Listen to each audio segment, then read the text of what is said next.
एक दफा आप गिरफ्तार होके तो देखें। लेकिन ना जेल में फैसिलिटीज है ही नहीं। वहाँ पे आपको असीज का टीवी नहीं मिलता, वहाँ पे आपको मकानो कॉफी नहीं मिलती, वहाँ पे आपको बालकनी वाली जो है वो कमरा नहीं मिलता।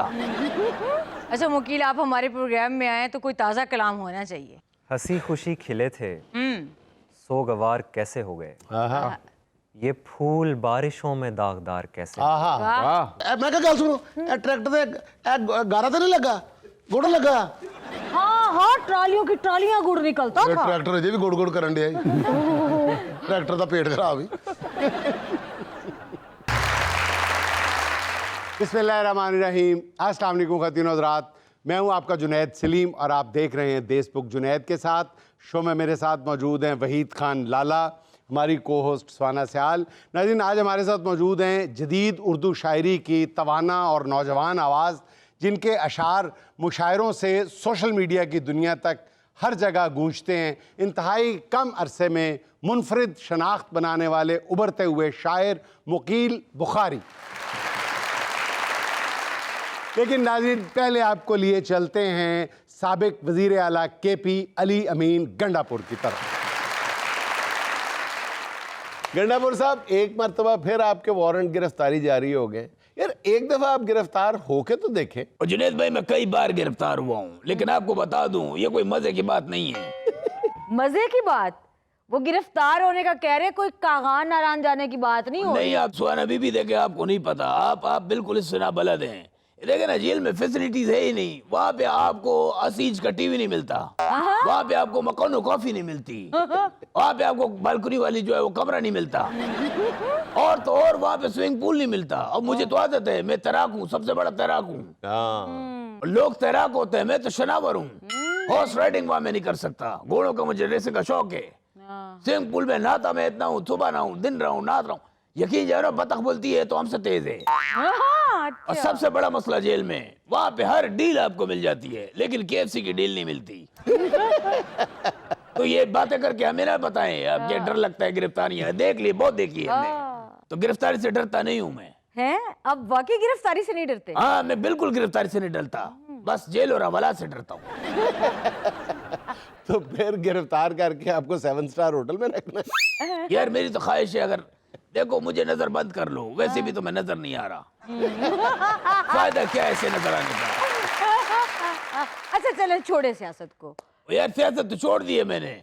मैं तो कुछ नहीं करता, मैं तो घर पे लकड़ी के घोड़े पे बैठ के सारा दिन टक टक टक टक टक टक। गंडापुर साहब, ईद गुजरी को 1 महीना हो गया, ना आपने हमारा फोन उठाया, ना आप हमारे शो में आए। आपकी ईद कैसी गुजरी है? भाई, ईद बहुत अच्छी गुजरी है, और मैं समझता हूँ कि मैंने, और बाय द वे, आपने मेरे ख्याल से जो आपको पाए मैंने बोले होंगे, रखे होंगे आपने कि कहाँ गए यार, नहीं करो, कहाँ गए यार, तौबा है यार, इतना तो बंदा कर्ज सी दिखाता है यार। हंस रहे हो, कहाँ गए पे रास्ते जा रहे हो, यानी कि बंदा किसी की अमानत में खयानत कर ले, इस पे आप हंस रहे। शोरमा भी नहीं बचा उनका, यार नहीं करो यार। अच्छा, चिपचिपाहट बची है थोड़ी सी, चिपचिपाहट यार, थोड़ा सा पंजा इधर सुटो तो थोड़ा सा मजा आ जाए। चिपचिपाहट आपने तो खुद पता नहीं कितने बकरे, कितनी गायें ज़िबा की होंगी। हाँ बिल्कुल की, और मैंने सिर्फ कुर्बानी नहीं की है, मैंने तो लोगों को फैसिलिटेट भी किया है। अच्छा। क्या मतलब? आपको पता है महंगाई के जो मामला चल रहे हैं, तो साइड बिजनेस जरूरी है। मैंने बकरों का बच्चों का कारोबार भी शुरू किया। अच्छा, जबरदस्त हाँ, जबरदस्त। मैंने तो ऐसे आला नस्ल के तो बकरे इसका बेचे। मतलब ईद से पहले तो आप बहुत बिजी होंगे। हाँ, बिजी था, बहुत बिजी था। वो मैं चूंकि उनको टाइम ही दे रहा था, मैंने पहले रख लिए थे। तो मेरे जो दोंदे थे वो चौके हो गए, और चौके छगे हो गए थे। तो मैंने फिर बाद में बोला, रेट यार गलत लगेगा, आपको पता है चौका कोई खरीदता नहीं है। तो मैंने उसके दांत के साए चौकों को दोंदा कर रहा था ताकि रेट अच्छा लगे। और मुझसे, और लोग भी कितने फनी हैं, यानी ईद करीब आती ना, मंडियों में बड़े अजीब अजीब आइटम आते हैं। हाँ। एक बंदा आया, कहते हैं धोंदा है, मैंने कहा नहीं, धोंदा नहीं है, रोंदा भी है। अच्छा चले, ये तो आपका बिजनेस हो गया ना, ये बताएं कि आपने खुद कुर्बानी क्या की है? भाई, मैंने सबसे बड़ी कुर्बानी की है। सबसे पहली कुर्बानी मैंने अपनी सियासत कुर्बान कर दी है। दूसरी बड़ी कुर्बानी, मैंने 12 बकरे और 3 जो है वो बैल ज़बह किए। ओए जबरदस्त, 12 बकरे 3 बैल। हाँ। और मुझसे आप चिपचिपाहट मांग रहे हैं पायों की। यार, मेरी चीज है, मेरी है, वो मैंने आपको अमानतन कहा था, आपका फर्ज बनता है मुझे देना। सही बात इधर उधर ना टालें। अच्छा, तो कुर्बानी जब आती है ना, तो उससे पहले जानवरों के साथ एक अजीब अजीब सीन होते हैं। क्या? और भाई मेरा बड़ा दिल के करीब थे, एक मेरा संडा बड़ा जबरदस्त तगड़ा किस्म का, मैं उसको टहला रहा था रस्सा पकड़ के, वो रस्सा तोड़वा के भागने की कर रहा था, मैं फौरन उसके ऊपर सवार हो गया। आप तो हैं भी घुड़सवार हैं। सर मैंने यूं भी किया, मैंने बोला यार रुको, मैंने बड़ी कोशिश की वो रुक जाए, लेकिन फिर मैंने सोचा यार मैं पागल हूं, पेट्रोल इतना महंगा है, इस पे सवारी क्यों ना कर लूं, जब इतना तेज भाग रहा है। मैंने उसके कान में कहा यार थोड़ा मर्दान तक छोड़ दो। अच्छा मर्दान तो उसने छोड़ दिया, लेकिन उसने मेरे कान में जो बात की, जुनैद साहब मेरे पैर से जमीन निकल गई। क्या कहा उसने? उसने कहा कि आप पेशावर वापसी पर मैं आपके ऊपर बैठ के जाऊं। अच्छा गंडापुर साहब, बात तो पुरानी हो गई है, लेकिन कुछ अर्सा पहले ये अफवाह उड़ी थी कि एक तरफ सुहेल अफरीदी को और बानी की बहनों को मुलाकात की इजाज़त नहीं मिल रही, लेकिन आपको पूरे प्रोटोकॉल के साथ बानी से मुलाकात की इजाज़त दी गई थी। ये क्या मामला था? देखिए बात ये है कि आपको पता है कि पार्टी के लिए सर तोड़ जो कोशिशें की है और जिसने आगे खतरे मोल लिए है, जो सीधे पहले दीवार बन के लगा है, फ्रंट फुट पे खेले हैं। वो आपका भाई है अल्लाह के हुक्म से। तो मैंने बानी से मुलाकात के लिए ये मामला किया था और मुलाकात बानी से हुई थी और मैंने एक जाके वहाँ यही बात की। मैंने कहा सुनो, ये मेरी रिक्वेस्ट समझो या मेरा सर ला, या तो फिर बानी को बाहर निकालो या बानी के साथ मुझे अंदर बंद करो। उन्होंने for the friction of second, तो सेकंड वाली बात मुझे फौरन अंदर कर दी। 10 मिनट गुजरे, मैंने चीखें मारना शुरू की, मैंने कहा निकालो यार, बोर हो गया हूं मैं घबराने वाला सब नहीं हूं। अच्छा बहरहाल जो भी है, आपकी जो सियासी मुखालिफिन है वो तो बददस्तूर ये इल्जाम लगाते हैं कि आप विकेट के दोनों तरफ खेल रहे हैं। देखिए सीधी बात, एक तो मुखालफिन की बात ना माना करें ना सुना करें, आप लोग कच्चे कानों के नहीं है, और मुखालफिन वैसे भी गंदे हैं, उन्हें बात करने दो। गंदे क्यों हैं? वो नहाते नहीं जुनैद साहब, और अभी तो सीजन है नहाने का, गर्मी है, जितना नहाओ उतना अच्छा है। अच्छा जहां तक बात रही विकेट के दोनों तरफ खेलने की, देखिए एक क्रिकेट के प्लेयर को विकेट के दोनों तरफ खेलना पड़ता है, ये हो ही नहीं सकता कि नहीं खेलता। तो मैंने भी वही किया जो एक क्रिकेटर करता है। यहाँ से अगर मैंने रन बनाया, ओवर हो गया, मैं उधर चला गया, वहां से किसने करना है? वहां से मैं नहीं करना है ना, तो इसमें कौन सी गलत बात है? मुखालिफिन को बोलने दो, इसलिए बोलता हूँ। और आप सोचे ना आपका कायद क्रिकेटर हो और आपको क्रिकेट के बुनियादी उसूलों का नहीं पता हो, पॉइंट तो है। तो मेरे ख्याल से सुहाना साहब आपको आपके सवालों का जवाब मिल गया होगा। हाँ, बिल्कुल। चलिए आप जा सकती हैं। Next patient please. आपने तिब भी शुरू कर दी है? अरे तिब का तो मैं आपको क्या बताऊं, ये हिकमत कर रहे हैं आजकल। अच्छा गंडापुर साहब, आजकल आपके पास फरागत है, कुर्बानी से पहले तो चले आपने जानवर बेचे, तो आजकल आपके पास जानवर ही बेचे हैं, जमीर नहीं बेचा, जमीर नहीं बेचा। नको आता मजी सटक ली। अच्छा बात इधर उधर ना लेके जाएं, मैं तो आपको ये तजवीज़ देने लगा था कि आपके पास फरागत है, फाजिल वक्त मौजूद है, कोई किताब ही लिख डालें। यार देखे ये काम जो है ना बहुत से लोगों ने किया है। अभी रिसेंटली मैं बताऊं, एक खातून थी, रेहाम नाम है उनका, उन्होंने किताब लिखी, उनकी किताब किसी ने नहीं पढ़ी तो मेरी कौन पढ़ेगा? मैंने उसमें कैसे ऐसे कौन से लतीफे लिखने हैं जो बड़ा लोग शौक से उसको पढ़े। अच्छा गंडापुर से अडियाला जाते हुए चुंगी नंबर 26 पे पीटीआई के कारकुन और पुलिस का कुछ आमना सामना हो गया था। हमने देखा कि सुहेल अफरीदी सब तो बड़ा सामने फ्रंट पे लीड कर रहे थे, ट्रक के ऊपर चढ़े हुए नजर आए, लेकिन आप हमें कहीं नजर नहीं आए। वैसे और अभी भी आपने सवाल तो कर दिया है, आपको मशवरा दूं, आप ना काली मिर्च ज्यादा खाया करें, आपकी नजर तेज होगी। मेरी नजर बिल्कुल ठीक है, आप नहीं थे वहां पे। तो आपने वहां पे देखा नहीं जिसने चादर ओढ़ी हुई थी, मुंह छुपाया हुआ था, और जिसके कंधों पे चढ़ के सुहेल अफरीदी गाड़ी ट्रक पे चढ़ा था, वो कौन था बंदा? कौन था? उसको ट्रक पे चढ़ा के मैं अपने असल काम की तरफ निकल गया था। असल काम कौन सा था आपका? तो यार जुनैद भाई, वो वहाँ के जो कारकुन थे ना, गर्मी बहुत थी, उन सबको शिकंजी मैं दे रहा था। वो कोने में जो रेडी खड़ी हुई थी ना, वहाँ पे आपका खादिम था। अच्छा आप शिकंजविन की रेडी लगा के खड़े? हाँ जी, और उसमें बड़ा बड़ा मैंने लिखा हुआ था, स्क्रीन साबित करने वाले को 10,000 इनाम। और यकीन जाने मैंने उस दिन बहुत शिकंजी बनाई, मतलब जो पिए वो स्क्रीन साबित करे, जो पिए साबित करे, जो पिए साबित करे। उस दिन वो रेडी मुझे 5 लाख रुपए की पड़ी। अच्छा आखिरी गाहक आया तो शिकंजी खत्म हो चुकी थी। अब मैंने बोला क्या करें, वो मुझसे भी होशियार, स्क्रीनशॉट दिखा के 10,000 ले गया। हम तो नुकसान करने वाले लोग हैं अपना, हम तो कुर्बान होने वाले लोग हैं। कुर्बानी गले में ही फंस गई आपकी। नाज़रीन, यहाँ मुझे लेना एक छोटा सा वक्फा, हमारे साथ रहिए।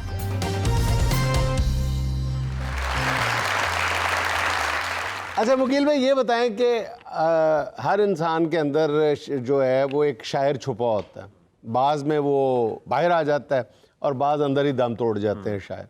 आपको कब पता चला कि आपके अंदर एक नन्हा मुन्ना शायर मौजूद है? किस हादसे के नतीजे में आप पर ये इंकशाफ हुआ? जुनैद भाई, मैं तो शुरू से मतलब किताबें वगैरह पढ़ता था बचपन से ही, तो वो अपने अंदर एक रिदम महसूस होता था। जो शायर होता है ना, उसको नेचुरली ये अंदाज़ा हो जाता है कि उसके अंदर एक नेचर की तरफ से रिदम मौजूद है, और वो रिदम ही ख़ास एक ऐसा एलिमेंट होता है जिससे शायर को अपने आप को डिस्कवर करने में मदद मिलती है। तो वो मुझे शुरू से महसूस होता था। कोई हादसा, कोई मोहब्बत शहबत वाला चक्कर नहीं वो था? तो होती है, obviously, वो तो होती है, उससे वो तहरीक आपको मिलती है। हाँ, लेकिन वो ज़रूरी है फिर। मुगील, ये बताइएगा कि फैसलाबाद से पिछले कुछ अरसे के दौरान जितनी बड़ी तादाद में कमेडियन और शायर आए हैं, मेरा ख्याल कि डॉक्टर्स और इंजीनियर आना बंद हो गए। ये ना हो कि फैसलाबाद के हॉस्पिटल्स में सारे कमेडियंस और शायर ही बैठे हों, फैक्ट्रियों में भी वही नज़र आ रहे हों, ऐसा तो नहीं? ये जुनैद भाई, आपने बड़ी अच्छी बात की है। ये फैसलाबाद की बल्कि खुशकिस्मती है कि फैसलाबाद की सरजमीन इतनी ज़रखेज़ है कि वहाँ इतना बड़ा बड़ा कॉमेडियन, इतना बड़ा बड़ा शायर मौजूद है, और सिर्फ शायर और कॉमेडियंस ही नहीं, सिंगर्स भी मौजूद हैं। मुकील साहब, हम नहीं चाहेंगे कि हमारा ज़्यादा वक्त बातों में ज़ाया हो, इसलिए हम जल्दी से आपकी शायरी की तरफ आएंगे।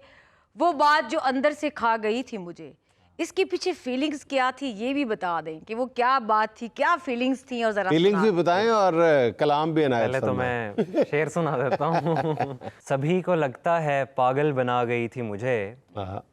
पर उसके छोड़ते ही अक्ल आ गई थी मुझे। वाह जी वाह। मैं उसके सामने तो जब्त करके बैठ गया, आहा, मगर वो बात जो अंदर से खा गई थी मुझे। आहा, बहुत अच्छे। सुना है कोई मुझे रोनते हुए गुजरा, आहा, सड़क पे चलते हुए नींद आ गई थी मुझे। आहा, आय हा। मैं उसकी नजरों में गिरता तो मेरा क्या बनता, जो मेरी नजरों में इतना गिरा गई थी मुझे। आहा, बहुत अच्छा, वाह, बहुत अच्छा, बहुत अच्छा। तो ये फीलिंग्स इसके पीछे यही है, मतले में तो यही है कि एकदम आपको जब बिट्रेयल का एहसास होता है और फिर आपको एकदम सेल्फ रियलाइजेशन होती है, तो वही है। और जहाँ तक वो अगले शेर की बात है, तो वो अक्सर ऐसे होता है कि मजबूरी की वजह से आपको अगले बंदे के सामने खामोश रहना पड़ता है, लेकिन वो बातें आपको अंदर से खा रही होती हैं। अच्छा, सीने में अंगारे रखे, ये तो मेरा फेवरेट है सर, ये भी हो जाए। ये भी मैं सुना देता हूँ। सीने में अंगारे रखे, आंख में दरिया रखा है, आहा, देखो एक औरत ने मुझको कितना अच्छा रखा है। आहा, मेरा कोई दोष नहीं, फिर भी शर्मिंदा बैठा हूँ। उसका कसूर है, लेकिन उसने सीना चौड़ा रखा है। आहा, कल हम आखिरी बार एक दूजे को जी भर के देखेंगे, आहा, रब ने उस लम्हे के वास्ते मुझको जिंदा रखा है। आहा, बहुत अच्छा। बहुत अच्छा। मुझे उस शख्स से इतनी मोहब्बत हो गई थी, जरा वो तो इनायत करें। भला उस रात आंगन में मेरे क्या आ रहा था, मैं आंखें बंद करके झोलियां फैला रहा था। वाह, वो कहने को तो मेरा कुछ नहीं लगता था, लेकिन हाँ, बिछड़कर उससे मेरा दिल बहुत घबरा रहा था। वाह, वाह, वाह। मुझे उस शख्स से इतनी मोहब्बत हो गई थी कि अब मैं उसकी सारी आदतें अपना रहा था। वाह, बहुत अच्छे, बहुत अच्छे। क्या बात। अच्छा मुकील, ये एक आम सा सवाल है। आजकल तो शायर माशाल्लाह, कुछ अर्सा पहले तक तो ये कहते थे कि ठीक है आप शायर हैं, लेकिन करते क्या हैं आप? तो अब तो नहीं पूछना पड़ता ना, अब तो सोशल मीडिया भी है, मुशायरों पे भी जाते हैं, शोज़ में भी जाते हैं, तो पैसे वैसे मिलते हैं। तो आपकी भी अच्छी खासी आमदन। हाँ जी, अल्हम्दुलिल्लाह। तो सारी बालों पे ही लगा देते हैं। नहीं, ये सवाल आपका बड़ा अच्छा है। बालों पे लगती है आमदनी, क्यों नहीं? अच्छे खासे प्रोडक्ट्स हैं, ये मेंटेन नहीं होते ऐसे। बालों की किसी कंपनी ने, किसी शैम्पू वैम्पू ने आपको वो अप्रोच करते किया हैं, ऐड के लिए? करते हैं, लेकिन वो अलाइन, चूंकि शायरी के साथ जो चीज़ अलाइन करती है ना, मैं उस ब्रांड को ओके कर लेता हूँ, लेकिन जो चीज़ नहीं अलाइन करती फिर मैं उसको रहने देता हूँ। क्योंकि अच्छा, अलायन किराए पे इसलिए- देना शुरू कर दें अपने बाल, पूंडा नू, मक्खियां नू। 6-6 महीने से छत्ता बनाओ, फिर चले जाओ। बाबा पैसा बन जाएगा ना। सर, आपको क्या पता है इस हेयर स्टाइल की अहमियत का? ये बड़ी मुश्किल से बनता है, और जितने इंटरनेशनल ब्रांड्स के मॉडल हैं वो ये हेयर स्टाइल बनाते हैं। इसमें मुश्किल क्या होती है जी, बताना जरा मुझे बताएं कि 3 दिन कंघी ना करें तो नहीं बनता ये? नहीं, सर क्या बात कर रहे हैं, 3 दिन कंघी ना करने से ऐसा स्टाइल नहीं बनता, हैं? महीना ना करने से ऐसा। लेकिन इसकी खास बात ये है कि लाला इसकी मिमिक्री भी नहीं कर सकते, क्या करेंगे? क्यों नहीं कर सकता? आपसे हम उधार ले लेंगे विग। वेग नहीं है ना, ये बात। मुकील भाई, वो हो जाए, अपने इजहार में बेबाक नहीं हो सकता। अपने इजहार में बेबाक नहीं हो सकता, अपने इजहार में बेबाक नहीं हो सकता, मैं तेरे सामने नमनाक नहीं हो सकता। आहा, आहा, एक दिन उसने दिखाई मुझे चालें अपनी, मैं समझता था वो चालाक नहीं हो सकता।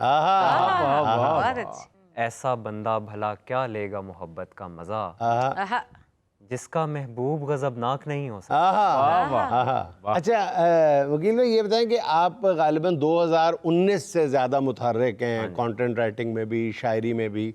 आप अपनी इस कामयाबी में सोशल मीडिया को कितना क्रेडिट देते हैं? सोशल मीडिया को बड़ा क्रेडिट है ये, मतलब जितना भी सामने आना है हमारा, वो सोशल मीडिया की मरहून मिन्नत है। ऐसा मीडियम इस वक्त नहीं मौजूद। सोशल मीडिया है तो हमारी शायरी पहुंच रही है।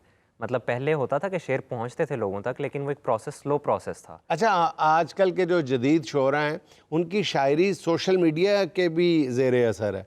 सोशल मीडिया की टर्मिनोलॉजी इस्तेमाल करना, सोशल मीडिया की बातें करना, सोशल मीडिया की फ़िलासफ़ी के अंदर रहना, बैलून के अंदर रहना, ये भी एक मजबूरी बन गया हुआ है। नहीं, वो मजबूरी भी नहीं है, लेकिन वो ये है कि वक्त के साथ साथ आपको पता है कुछ तकाजे बदलते रहते हैं। हर आर्ट फॉर्म में ऐसा होता है, तो वो लोग भी उस तरह से पसंद करते हैं और थोड़ा बहुत लिख भी रहे हैं शायर इस तरह, ये भी है, ये बजा बात है आपकी, तो वो असर तो पड़ता है। मुकील आपका ताल्लुक है फैसलाबाद से, और ये कैसे पॉसिबल है कि आपने कोई मिजाहिया शायरी ना की हो? नहीं, वो शायरी तो मज़ाहिया है, सच मैंने नहीं की। संजीदा की थी, बन मज़ाहिया की। नहीं नहीं, अभी नहीं। और तानू लग रही है, मैनू लग रहा है। अच्छा। लेकिन वो उनसर कहीं ना कहीं किसी शेर में ऐसा आ जाता है जो अक्सर जो है अवाम को महसूस करता है, उसको हम मज़ाहिया तो नहीं कह सकते। मैं आपको कुछ एक पंजाबी गज़ल सुनाता हूँ। हाँ। मतलब बंदा इंजॉय करता है सुनते हुए उसको। जिथे तेरा पैर नहीं हुंदा, जिथे तेरा पैर नहीं हुंदा, मेरे कोलों ठहर नहीं हुंदा। इवें मैनू वेख रहा है, इवें मैनू वेख रहा है, जिवें कोई गैर नहीं हुंदा। वाह वाह। ਉਹ ਵੀ ਬਸ ਡਰਾਮੇ ਕਰਦਾ ਹੈ, ਉਹ ਵੀ ਬਸ ਡਰਾਮੇ ਕਰਦਾ ਹੈ, ਮੇਰੇ ਕੋਲ ਵੀ ਜ਼ਹਿਰ ਨਹੀਂ ਹੁੰਦਾ। यार क्या बात है। 5000 ਉਧਾਰ ਲੈ ਪਹਿਲੇ ਮੇਰੇ ਕੋਲੋਂ, ਐਵੇਂ ਹੀ ਪੈਦਾ ਵੈਰ ਨਹੀਂ ਹੁੰਦਾ। चोर चपेड़ा मार गए ने, हाँ। मेरे को फैर नहीं होता। यार बहुत अच्छे। अच्छा मुकील, आप हमारे प्रोग्राम में आए तो कोई ताज़ा कलाम होना चाहिए। हाँ, मैं बिल्कुल सुनाता हूँ। ये भी मैंने कहीं इतना अपलोड नहीं किया और लोगों तक भी नहीं पहुँचा। हंसी खुशी खिले थे, सोगवार कैसे हो गए, ये फूल बारिशों में दागदार कैसे हो गए, वाह बारिशों में दागदार। जो पार लग गए थे उनकी मौत किस तरह हुई, जो पार लग गए थे उनकी मौत किस तरह हुई, जो डूबने लगे थे हम किनार कैसे हो। बहुत अच्छे। वाह, बहुत। हमारा क्या है, हम तो कुछ नहीं थे उसके सामने, आहा, सितारे उसकी राह का गुबार कैसे हो गए। आहा, आहा, बहुत अच्छे। महल में रहने वालों को ये बात खा गई मुकील, कि झोंपड़ी के लोग बावकार कैसे हो। वाह वाह वाह बहुत बहुत क्या बात। बहुत अच्छे। अच्छा मुकील, जंगजू रोते नहीं, ये वाली हो जाए। काटना पड़ता है वो भी जो कि हम बोते नहीं, आहा, बहुत अच्छे। प्यार तेरे नाम पर अब और समझौते नहीं, वाह, बहुत अच्छे। मुश्किलों का पूछने वाले को क्या बतलाऊं मैं, मसले ऐसे भी हैं मेरे जो हल होते नहीं। आहा, बहुत अच्छे। दिल को आखिरकार ये समझा के चुप करवा दिया, छोटी छोटी बात पर यूं जंगजू रोते नहीं। वाह। तुम नहा कर जिसमें आ जाते हो मेरे सामने, मेरे जैसे उस नदी में पाँव भी धोते नहीं। ओए ओए ओए। एक ईद पर देखकर मुझको बकरे ने ये कहा, आज आपको खाने को मिलेंगे खोते नहीं। एक ताज़ा गज़ल जुनैद भाई आपकी नज़र। जी इरशाद। गाम दो गाम चल रहा है अभी, तेरा नाकाम चल रहा है अभी, नाइस। आप क्यों हमसे हाल पूछेंगे, आपका नाम चल रहा है अभी, वाह वाह वाह वाह वाह। बात कैसे जुबान पर लाऊं, इश्क पर काम चल रहा है अभी, इश्क पे काम चल रहा है। बहुत अच्छे। बात कैसे जुबान पर लाऊं, इश्क पर काम चल रहा है अभी, कौन है जिस पे तेरी नजरों का खास इनाम चल रहा है, वाह वाह। सबके सब नेक नाम बैठ गए, तेरा बदनाम चल रहा है। वाह। अच्छा जी, सुहाना का सवाल 4 ऑप्शंस के साथ, अगर आमद का सिलसिला रुक जाए तो क्या करेंगे? इकराम आरफी से दम करवाएंगे, पसंदीदा खातून को कॉल करेंगे, चैट जीपीटी से मदद, दरिया किनारा और सिगरेट के कश। वैसे आखिरी ऑप्शन में सिगरेट ना होता तो ये कर लेता, तो सिगरेट है चूंकि, तो पसंदीदा खातून को कॉल कर लूंगा। ओ खैर ओके। क्या सेफ खेले हैं आप। नहीं, मैं सिगरेट पीता नहीं सिगरेट ना। नोशी से परहेज और नोशी से। बहुत अच्छे। वैसे बाय द वे, पसंदीदा खातून अगर फोन उठा लेती तो आप शायर ही ना बनते। दुनिया में लेनी एक छोटी सी कमर्शियल ब्रेक, हमारे साथ रहिएगा।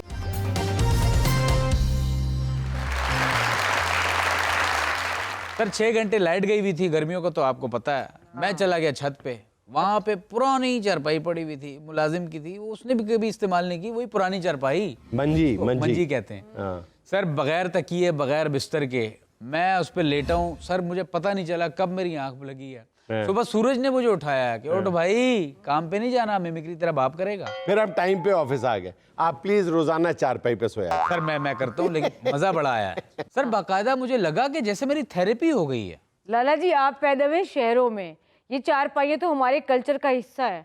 अब पता है मेरी मामा जो है, उनको अभी यहाँ लाहौर में भी उन्होंने चारपाइयाँ रखी और चारपाई पे ही सोती हैं। अच्छा। वैसे बहुत कम है कि लोग शहरों में आके भी चारपाइयाँ साथ लाए हैं या चारपाइयों के कल्चर को जिंदा रखा है, मंजी कल्चर को जिंदा रखा अगर हो। टूट जाए तो बकायदा उनकी मुरम्मत शरम्मत, बकायदा उनकी चपरे शपरे ठोक के सेट की जाती हैं। अच्छा, ये जो चारपाई है मंजी की हम बात कर रहे हैं ना, ये मेरा ख्याल है कि अभी भी देहातों में तो हैं ही चारपाइयाँ मंजियाँ, शहरी इलाकों में भी बहुत से हिस्सों में आपको चारपाइयाँ मिलेंगी। लेकिन मुझे पूरा यकीन है कि ये जो हमारी यूथ है ना, हाँ। ये जो हमारी जेनजी है, इसने कभी भी चारपाई पे या मंजी पे सोने का मजा नहीं लिया होगा। इनको तो पता ही नहीं है कि बेड के अलावा भी किसी चीज पे सोया जा सकता सही है। बात है, ऐसा हालांकि बहुत खूबसूरत पूरा कल्चर हुआ करता था। सर ये जो जेंजी है, ये चारपाइयों पे सोई नहीं है ना, लेकिन उन्होंने देखी जरूर है। कहाँ? पहले तो सिर्फ ट्रक के अड्डों पे या ढाबों पे चारपाइयाँ होती थी।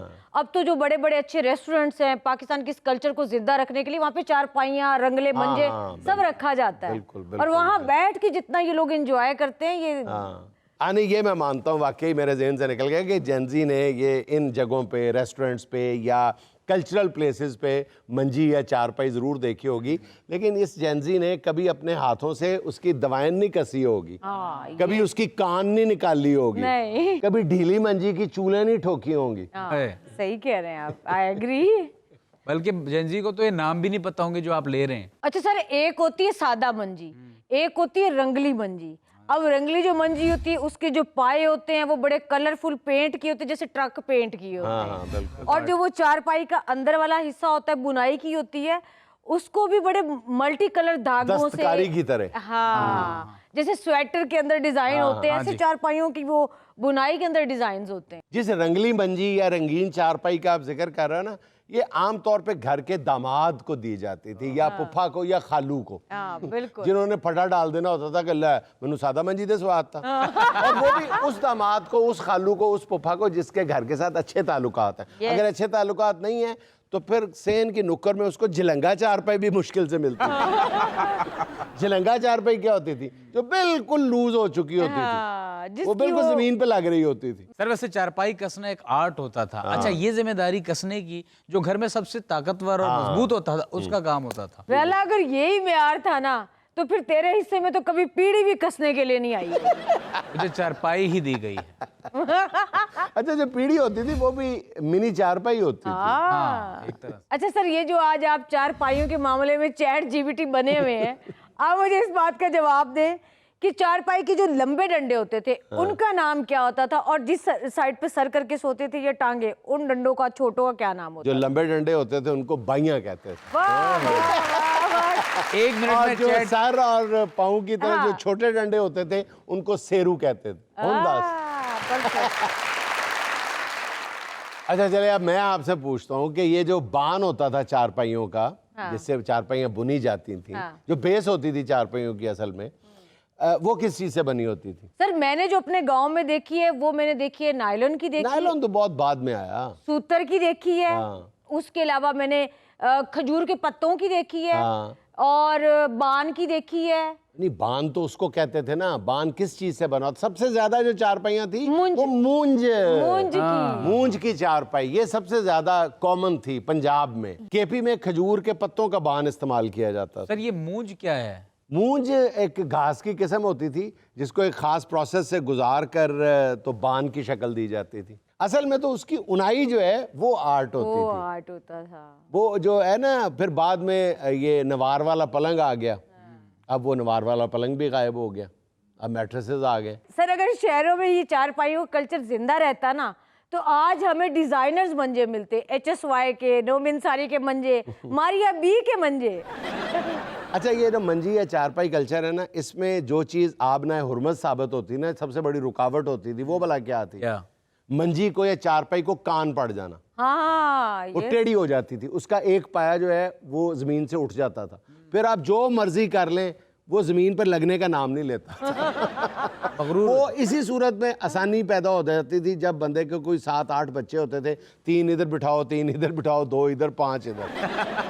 अच्छा, ये जो मैं कह रहा हूँ ना खजूर के पत्तों की बान है, ये पंजाब में भी बहुत पॉपुलर था, लेकिन ये मेरा ख्याल है कि केपी से पंजाब में आया था। ये जो हमारी प्यारी पंजाब पुलिस है ना, ये खजूर के पत्तों की बान को टॉर्चर टूल के तौर पे भी इस्तेमाल करती थी। ये कैसे? खजूर वो का इस पत्ता तरह तो के वो मुलजिम के जिस्म पे बांध देती थी और उस पर पानी फेंक देती थी। जब वो बान खुश्क हो जाता था ना, तो फिर मुलजिम की चीखें निकल जाती थी, वो बाकायदा जिस्म के अंदर अकड़ के ना घुस जाती थी। चारपाई का जो कल्चर है वो पुलिस का कल्चर भी है। चारपाई मंजी नाल बंद भी सी मुलजिमां नूं। चलें जी, अब चलते हैं आज की चुनिंदा खबर की जानिब। लंदन में ड्राइवरलेस कार की अजीब हरकतों से शहरी परेशान। एक हफ्ते में 3 बार रात के वक्त बंद गली में जा फंसी। बंद रास्ते से निकलने की कोशिश में रात भर शोर होता रहा। ये ड्राइवरलेस कार की ड्राइवर जो है खातून थी कोई? ड्राइवरलेस, उसमें ड्राइवर था ही नहीं कोई। खातून अगर गाड़ी चला रही हो तो भी ऑलमोस्ट ड्राइवरलेस ही होती है। नहीं जी, ऐसी कोई बात नहीं है। सर वैसे ड्राइवरलेस कार है बड़ी खतरनाक। क्यों? यानी रात को गाड़ी का मूड हुआ, चलो यार हाई ऑक्टेन पीती हूँ, 2-3 घंटे बाद नशे में धुत होके लड़खड़ा के गैरेज में आके पार्क हो जाए, सुबह बीवी की आंख खुले और जूतम पटाख करे शोहर की, बोले बता सारी रात किस माँ के साथ फिरता रहता। ये खबर में जिस गाड़ी का जिक्र है ना, मेरा ख्याल है उसने भी हाई ऑक्टेन चढ़ाई हुई है। लाला, आप तो खुद इतने से हो, जब आप ड्राइव कर रहे होते हो ना तो बाहर से देखने वाले को लगता है वाह ड्राइवरलेस गाड़ी। सुनील मंच देख के हाथ खड़े कर देगा, यार इसका रिव्यू मुझसे नहीं दिया जाता। लेटेस्ट है भाई। यार क्या आप लोग मुझे इतने से यार, मेरी 5 फुट 10 इंच हाइट है, क्या हो गया? माशाल्लाह, 5 इंच 10 इंच? 5 foot 10 inch. अच्छा, तो जमीन से पूरे कब निकलोगे आप? हद हो गई, आपने मुझे कब फीडर पीते देख लिया? ओहो लाला, क्या हो गया? अच्छी खासी आपकी हाइट है, हम बड़े इम्प्रेस हैं आपकी हाइट से। सर आपको पता है, एक दफा लाला हमारी भाभी के साथ ड्राइव पे गया। अच्छा। रास्ते में उसको ट्रैफिक पुलिस ने रोक लिया। उन्होंने हमारी भाभी से पूछा भाई ड्राइवर किधर है? तो हमारी भाभी कहती वो देखो नीचे ब्रेक लगाने गया हुआ है। ट्रैफिक कांस्टेबल ने चालान काट के कहा जब ब्रेक लगा के वापस आए तो उनको ये दे देना। मैं आपकी तारीफ का कैसे शुक्रिया अदा करूं? जुनैद भाई मुझसे मिमिक्री ही करवाया कर। हाँ, मिमिक्री करते हुए तो जैसे तुम आलम चन्ना बन जाते हो। अच्छा जी, अब चलते हैं आज की वायरल वीडियो की जानिब। वीडियो देख के ये लगता है कि जैसे बाबा और उसकी बेगम दोनों भिखारी हैं और आज वो गलती से अपनी बेगम का प्ले कार्ड लेके आ गया। मेरा ख्याल बाबे का अपना नाम सदीक है और बाबे को फरजाना बीबी के इस प्ले कार्ड की वजह से इतनी आमदन हुई होगी कि उसने घर जाके रात को जरूर कहा होगा, ओए सदीक वाले प्ले कार्ड से भी फरजाना बीबी लेके। नहीं सर, फिर आप असली बात तक पहुंचे ही नहीं। मुझे लगता है प्ले कार्ड तो असली पकड़ा उसने, लेकिन बाबा जी आज बुर्का पहनना भूल गए। सर जिस तरह के आप तबसरे कर रहे हैं ना, मुझे तो ला महला ये कहना पड़ेगा, मुंडा मंगे आटा ओनू आटे दा भी काटा, कुड़ी मंगे पेड़े ओनू देण वाले बथेरे। लेकिन यहाँ मुझे लेनी एक छोटी सी कमर्शियल ब्रेक, हमारे साथ रहिए।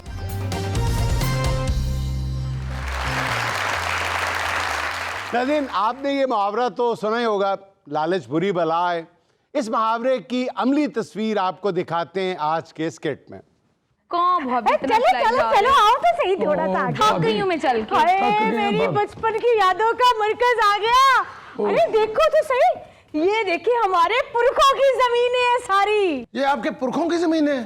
हाँ, सिर्फ जमीनें नहीं है, इनमें तो मेरे पुरखों का खून पसीना है। और पानी नहीं लगाते थे? पसीना तो था ही था। इन जमीन के रोलों में बड़े खून बहे हैं। खून बहे? हाँ। कि लोग सदके करते चढ़े थे आगे। इधर देखो, ये दरख्त देख रहे हो? हाँ। इस दरख्त की वजह से मेरे दादाजी का इतना खौफनाक झगड़ा हुआ था, उनको उम्र कैद की सजा हुई थी। और मैं पगली इसी दरख्त के साथ पिंगे बांध के झूले लेती थी। झूठे माया, झूठे माया। वो दादा के जेल जाने की खुशी में? नहीं नहीं, सावन में, बहार में। और देखो वो जो पीछे छप्पड़ है ना, वो भी आपके अब्बा का है? नहीं ना, सुनो तो, वो जगह देख रहे हैं? हाँ, सारी देख रहे हैं। ओ जैसे कंडा लगा है। इस पे पहले छप्पड़ होता था। अच्छा। और मैं भैंस के ऊपर बैठ के ऐसे किसी महारानी की तरह उस छप्पड़ के अंदर उतर जाती थी। याद ताजा करेंगे। मुझे अपने कंधों पे बिठाओ, मैंने भी भैंस पे फिरना है। नहीं यार भैया अजी सुनो, वो वाला बन्ना देख रहे हैं? हाँ, वो बना। हाँ, इसके पीछे थोड़ी सी डोगरों की जमीन है और उसके पीछे हमारे 18 मुरब्बे। उसके बाद फिर आपके पुरखों के? हाँ, मेरी पुरखों की जमीन। और इस साइड पे देखिए, वो तहद्दे निगाह सारी मेरे पुरखों की, मेरे नाना जी की जमीन है। अच्छा, इधर नाने थी, इधर दादे थी, पुरखा सारे थी। सारे का सारा पिंड हमारा अपना। अच्छा, मैं क्या पाकिस्तान च ना बस कोई एक दो मरले ही बचे ने, बाकी सारा कुछ थे ना था ये। अच्छा, ये जो मशीन पड़ी है ये भी पुरखों की है, ये अभी कोई बंदा खड़ा करके चला गया? ये पाकिस्तान की पहली हार्वेस्टिंग मशीन है जो मेरी नाना जी ने इंपोर्ट की थी। ये पहली है? हाँ, देखा? ये तो लिख देना चाहिए थी पहली है। फिर उन्होंने ये ठेकेदारों को दे दी थी, फिर घाटा बढ़ गया तो ठेकेदार यहीं छोड़ के खुद भाग गए। भाईजान एक मिनट, ये सेल्फी तो ले लो। चले सब मुंह बनाए एट आवर फार्म हाउस। थोड़ा इधर कर, मेरा थ्रेशर जात ना आ जाए। फर्स्ट मशीन, भाभी जान। भैया दूसरी थ्रेशर भी। ये जो पहाड़ हैं इनका क्या सिलसिला है? इन पहाड़ों के पीछे भी सारी जमीन हमारे पुरखों की, बल्कि आप तो ये भी कह सकते हो इस इलाके का नाम पुरखिस्तान है। अच्छा, ये जमीन है ਤੁਹਾਡੀ पहाड़ ਵਿੱਚ ਕਿਸੇ ਹੋਰ ਦਾ? ओहो, पहाड़ तो कुदरत के होते हैं ना। वैसे भाईजान भाभी ने हमें बताया नहीं कि इतनी जमीन है। ਇਹ ਦੱਸ ਤੇ ਰਹੀ ਥਥਿਆ ਜਾਂ ਤੈਨੂੰ ਸੁਣਦਾ ਨਹੀਂ ਪਿਆ ਹੁਣ? ਤੇਰੇ ਸਾਹਮਣੇ ਦੱਸ ਰਹੀ ਕਿ ਸਾਰਾ ਕੁਝ ਸਾਡਾ। ਪਹਾੜ ਕਹਿੰਦੀ ਸਿਰਫ ਵਿੱਚ ਕੁਦਰਤ ਦੇ ਨੇ, ਬਾਕੀ ਸਾਰੀਆਂ ਚੀਜ਼ਾਂ ਨਵੀਆਂ ਨੇ। ਇਹ ਸਾਰਾ ਕੁਝ ਪੁਰਖੋਂ ਦਾ। हाँ, ਹੁਣ ਤੇ ਮਤਲਬ ਕੁਝ ਕਰਨ ਦੀ ਲੋੜ ਹੀ ਨਹੀਂ ਹੈ। इनके ਕਾਹਦੇ ਲਈ ਨੌਕਰੀਆਂ ਕਰਨੇ ਪਏ? ਕਾਹਦੇ ਲਈ ਜੋਬਾਂ ਕਰਨੇ ਪਏ? भाभी बैठे ना, बैठे आप बैठे। कोई जूस शूस मंगा लो। हेलो रऊफ साहब, मैं आपको अपना इस्तीफा भेज रहा हूँ। नहीं चाहिए मुझे आपकी नौकरी। आप अपनी नौकरी रखें अपने दराज में, किसी और को दें, अपने ज्वाई को दे दें, अपने बहनोई को दे दें। मेरे पास मेरे ससुराल के पुरखों की इतनी बड़ी ज़मीनें, अभी तक थ्रेशर नया का नया पड़ा हुआ है। हालांकि उस जमाने थ्रेशर बनया नहीं सी जो मेरे सहुरे ने बनवा लिया सी। नहीं चाहिए तेरी नौकरी भाईजान। मैं देखो माशाल्लाह साड़ियाँ जिहड़ियां ज़मीनां ने है, ਇੰਨੀਆਂ ਜ਼ਮੀਨਾਂ ਤੇ ਕਿਸੇ ਦੇ ਹੋ ਨਹੀਂ ਸਕਦੇ। मैं सिर्फ कलोनी ਕੱਟ ਕੇ ਵੇਚਾਂ ਨਾ ਤੇ ਮੇਰੇ 40 ਸਾਲ ਲੰਘ ਜਾਣੇ ਨੇ। ਦੂਜੀ ਕਲੋਨੀ ਕੱਟਾਂਗਾ ਉਸ ਤੋਂ ਬਾਅਦ ਮੇਰੇ ਅਗਲੇ 40 ਸਾਲ ਲੰਘ ਜਾਣਗੇ। 80 ਸਾਲ ਜਿਹਦੇ ਬੰਦੇ ਦੇ ਲੰਘ ਜਾਣ ਉਹਨੇ ਹੋਰ ਕੀ ਕੱਟਣਾ, ਜੇਲ੍ਹ ਹੀ ਕੱਟਣੀ ਉਸ ਤੋਂ ਬਾਅਦ। और ਜਿਹੜਾ पहाड़ पीछे नजर आ रहा है ना, ਤੁਹਾਨੂੰ ਤੇ नहीं नजर आ रहा, मैनू नजर आ रहा। और राव साहब वो तो कहते नहीं कि पर्वत के पीछे चंबा का गांव में तो प्रेमी रहते हैं। ना ना ना ना ना, पर्वत के पीछे पहाड़, पहाड़ के पीछे फिर हमारा गांव, और गांव में फिर हमारे लोग रहते हैं, हमारे पुरखों का। अच्छा, अपने पुरखों का कब्रिस्तान भी इत्थे ही? हाँ हाँ, आओ दुआ कर लईए। ਜਿਹੜਾ ਇਹਨਾਂ को ਛੱਡ ਕੇ ਗਏ ਨੇ ਉਹਨਾਂ ਦੀ ਮਗਫਰਤ ਤੇ ਬਣਦੀ ਹੈ ਨਾ। भाई एक यार, फोन में ਇਹਨਾਂ ਨੂੰ भी, ਹੋਸ਼ ਨਾ एक फोन में भी कर लूं। ਕਰ ਕਰ ਕਰ। हेलो नासिर ट्रेवल्स, आपको 10 लाख रुपए मैंने दिया था वीजे का कि मैंने बाहर जाना है। अब नहीं, गरीबों में बांट दो 10 लाख। मेरी भाभी के पुरखों की जमीनें निकल आई हैं, अब हम वहां राज करेंगे। हमारा अमेरिका भी वहां, हमारा लंदन भी वहां। Hello, wrong number. भाईजान कौन था? अब्बू सी मेरा। भाईजान मैं भी सहेलियों को फोन करके दसन लगी हूं। दस। हेलो शुमाइला, तुम्हें पता है आज मैं अपने फार्म हाउस घूमने आई हूँ। हाँ, वो मेरी भाभी का फार्म हाउस है। माशाल्लाह यहाँ पे इनकी बहुत जमीनें हैं। सुनो डार्लिंग, ये भी तुम्हारे पुरखों का मंजा है? कभी ढिला किसी ने बैठा नहीं ना कोई इल्लत कर नहीं भाईजान मैं बैठी सी हूँ तभी बैठा हुआ है। बात सुनो, तुम सब इनवाइटेड हो सैटरडे वाले दिन मेरे फार्म हाउस पे, ओके? बारबेक्यू पार्टी करेंगे। हाय कितनी हसीन यादें जुड़ी हैं मेरी यहाँ पे। क्या बताऊँ मैं आप लोगों को। ये जो है ना, ये ट्रैक्टर जहाँ पे है, हाँ। ये इसके पीछे यहाँ पे गुड़ निकलता था। अच्छा। और मैं ताजा ताजा गुड़ थैली पे लेके खाती थी। इधर देख मोटे, एक दफा तो मेरा हाथ जल गया था, अभी तक निशान है। ये देख के मैं जल गया। आहो इतने गुड़ निकला सी अजय भी मिठाई। हाय मैं क्या गल सुनो, ट्रैक्टर से गारा तो नहीं लगा, गुड़ लगा? हाँ हाँ, ट्रालियों की ट्रालियां गुड़ निकलता था। ट्रैक्टर अजय भी गुड़ गुड़ करन दिया ट्रैक्टर का पेट खराब ही। आप लोगों को अपना एक डार्क सीक्रेट बताओ। जी भाभी। जब मैं छोटी थी ना, उस दरख्त के नीचे मैं रंबा लेके जाती थी। और जब मैं रंबा मारती थी ना, उसके नीचे से गंडोए निकलते थे। जब गंडोए निकलते थे, मैं उनके ऊपर नमक डाल देती थी और वैसे तड़प तड़प के मर जाते थे। आपको जब मैं डांटती हूँ ना, और जब आप तड़पते हो ना, तो मुझे उन गंडोओं की याद आती है। शुक्र है भाभी आपकी जमीनों से डड्डू नहीं निकलते थे। नहीं निकलते वो थे, लेकिन मुझसे काबू नहीं थे होते। टिप टिप करते तुम्हारी तरह भाग जाते थे। अच्छा, वो भी मेरी तरह भाग जाते थे। अभी नहीं, अब यहाँ पर ना हमने क्या करना है, यादों को जाया नहीं जाने देना। यादों की बारात निकली है दिल के द्वारे। यहाँ पर बनाएंगे प्लाजा, और उसके साथ बनाएंगे मुंह प्लाजा। फिर उसके साथ बनाएंगे हम अपना एक बेसमेंट, जहाँ पर जितनी भी गाड़ियां आगे उसके अंदर खड़ी हुआ करेंगी। बिल्कुल सही। और उसके बाद यहाँ पर बनाएंगे एक मार्केट, मार्केट के बाद यहाँ पर बनाएंगे हम एक सोसाइटी काटेंगे। ओए होए, सोसाइटी के बाद बनाएंगे कि यहाँ पर पार्क, जुरासिक पार्क से भी बड़ा पार्क बनाएंगे, ठीक है। और फिर यहाँ पर लगाएंगे एक फैक्ट्री, और फैक्ट्री लगाएंगे नमक की, नहीं गुड़ की लगाएंगे, क्योंकि तुम्हारी भाभी को गुड़ ज्यादा पसंद है, खुश होएगी गुड़ खा के, ठीक है। और फिर यहाँ पर हम लगाएंगे एक पूरा बाजार बनाएंगे, ठीक है ना, जिसमें सिर्फ हमारे ब्रांड की चीजें बिका करेंगी, ठीक है। यहाँ पर हम बनाएंगे एक अपना पहाड़ बनाएंगे गोल्डन कलर का, लोगों को दूर से लगेगा कि सोने का पहाड़ है। और यहाँ पर जो रहशी होंगे ना, हमने उस सोसाइटी का नाम पता क्या रखना है? गुड़पुरा। ओ भाईजान, मुझे तो बचपन से यकीन था मेरा भाई बड़ा होके बड़ा कामयाब बिजनेसमैन बनेगा। बस ऐसी किस्मत ने अचानक दस्तक दी और हमारी किस्मत खुल गई। जाहिर है हमने खोला भी तो है ना उठ के, ऐसे सोते रहते थे, किस्मत ने कहना से पता घर ही कोई नहीं है। सही बात है। ओ मोटू इधर आ, भाई की प्लानिंग तो सुन ले। जी जी भी। हाँ, अमीर कबीर होके भी गरीबों वाली हरकतें करी जा रहे हैं। मैं यहाँ पर ना नीचे जी भाई। अपना पूरी एक सोसाइटी बनाऊंगा, बहुत अच्छे। और तुम उधर हिल स्टेशन पे चले जाना, हिल स्टेशन के उसके पार, ठीक है भाई। वहां पर तुम अपनी सोसाइटी बना लेना। ठीक है भाई। उस सोसाइटी के लोग तुम्हें देख के कहेंगे गो टू हेल। हिलजुल लगी रहेगी इंशाल्लाह। हिलजुल। मेरी बात सुनो बहना। हाँ। लेकिन बहन के लिए भी तो कुछ सोचे ना, इस ट्रैक्टर वाले की ना हमारी बहन से शादी करवा दे। मैं कोई शादी वादी नहीं करी। अच्छा अपनी भैन मैं पूरा दरख्त देंगा, है ना? ये ते जिन्नियां अंबियां लगनियां तू ला के अचार से बेचियां करनियां। भाईजान अमीर होके भी गरीबों वाली हरकतें। एक करोड़ का तेरा सिर्फ एक सीजन का अचार बिकना ही। ओ अच्छा, पूरा बाग दे रहा अपने मुझे। अचार ऊंचे रखो। भाभी इतने बख्तों वाली हमारी भाभी, भाभी आप ना होती तो हम कुछ भी नहीं थे। सही बात है। इतना कुछ मिल गया आपकी वजह से भाभी, आपके पाँव कहाँ हैं भाभी? मैं तो सोसाइटियां बनाई, मैं तो थक गया। भाभी जान, ये तो हमें पता है कि आप अपने माँ बाप की इकलौती औलाद है, मगर ये बताएं कि इन सारी जमीनों की जो रजिस्ट्री है वो अम्मी के पास है या अब्बू के पास है? अब्बू के पास ही होगी, इनके खानदान में मर्दों के पास ही होता सारा कुछ। कौन सी रजिस्ट्री? ओए कब्जा ਹੁੰਦਾ अंग्रेजां ने ਦਿੱਤੀ ਹੁੰਦੀਆਂ ਨਾ ਜ਼ਮੀਨਾਂ, ਉਹ ਵਲੀਆਂ ਹੁੰਦੀਆਂ ਕਿ ਜਾਓ ਤੁਹਾਡਾ ਹੈ। नहीं नहीं, रजिस्ट्री थी। थी मतलब? हाँ, वो तो जब यहाँ पे बड़ा सैलाब आया था ना, अच्छा। तब मेरे नाना और दादा ने यहाँ पे चारपाई बिछाई और बैठ के फैसला किया क्या? कि भाई इस काम में कोई फायदा नहीं होने वाला। अच्छा। आगे जाके गंदम के फसलों के कोई रेट नहीं मिलने वाले। उन्होंने तब भी यहीं पे बैठ के मंजी बिछा के डोगरों को 90-90 हजार की सारी जमीनें बेच दी। मतलब ये सारी साड़ी नहीं? नहीं, डोगरों की है अब तो। एक मिनट ਰਹੂ ਭਾਈ, जरा वीडियो कॉल ਤੇ ਆਓ। ਉਹ ਮੈਂ ਤੁਹਾਡੇ ਨਾਲ ਪ੍ਰੈਂਕ ਕੀਤਾ, जरा कैमरा ਵੇਖ ਕੇ ਨਾ ਹੱਥ ਲਾ ਦਿਓ। हेलो मैं आ ਰਿਹਾ नौकरी ਤੇ। हेलो नासर ट्रैवल्स, वो पैसे वंडे तो नहीं जे? नहीं वो एक्चुअली मैं मजाक कर रहा सी, अमेरिका दुबई भेज दियो प्लीज, साड़ी मेहरबानी।